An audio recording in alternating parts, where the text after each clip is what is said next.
Europe Matin. 7h43, figure libre, Patrick Cohen. Des femmes au volant. Vincent Hervouet, l'été prochain, les Saoudiennes auront le droit de conduire leur voiture. Ainsi en a décidé le roi.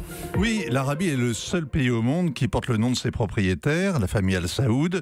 C'est à peine un pays, plutôt une mosquée flanquée d'un derrick. Il n'y a pas de conscience politique, mais il y a l'islam et il y a les tribus. Mais le roi Salman, qui règne depuis 2 ans, est plein d'audace, comme son père Ibn Saoud, le fondateur de la dynastie.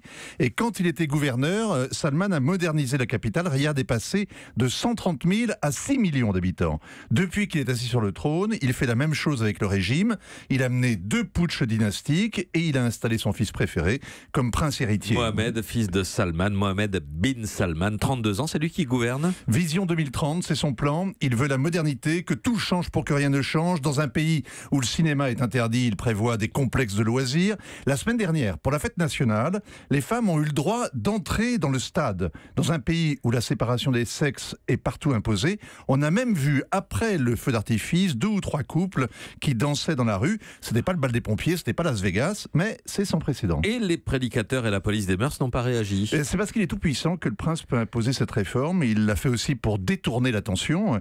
Ministre de la Défense, il s'est enlisé au Yémen où il mène une sale guerre. Ça fait 100 jours que le conflit avec le Qatar est totalement bloqué. Il voulait le punir en lui imposant un blocus, ça marche pas. Et la semaine dernière, pour faire taire les critiques, le prince a jeté aux oubliettes quelques prédicateurs, quelques défenseurs des droits de l'homme.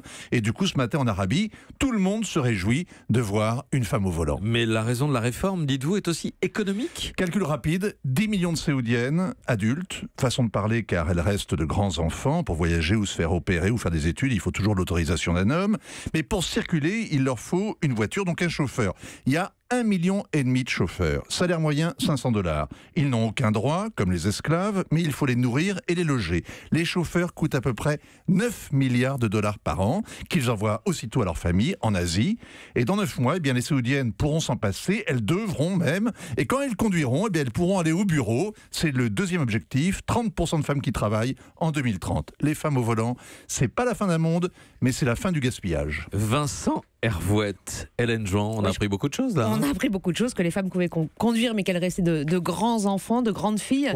Au regard du droit, oui. Et, évidemment. L'Arabie Saoudite, elle est comme nous, elle doit faire des économies aujourd'hui. Je ne savais pas qu'ils étaient pauvres. Ah non, ils sont à la veille d'une véritable crise. Le pétrole est beaucoup trop bas, le cours du brut, et puis la démographie est beaucoup trop forte. Il y a 31 millions de Saoudiennes aujourd'hui, de Saoudiennes, et la moitié d'entre eux ont moins de 25 ans. Oui, mais Vincent, c'est une très bonne nouvelle. C'est parce que les prix du pétrole chutent que l'Arabie Saoudite va arrêter de tout miser sur le pétrole qui génère corruption et oisiveté.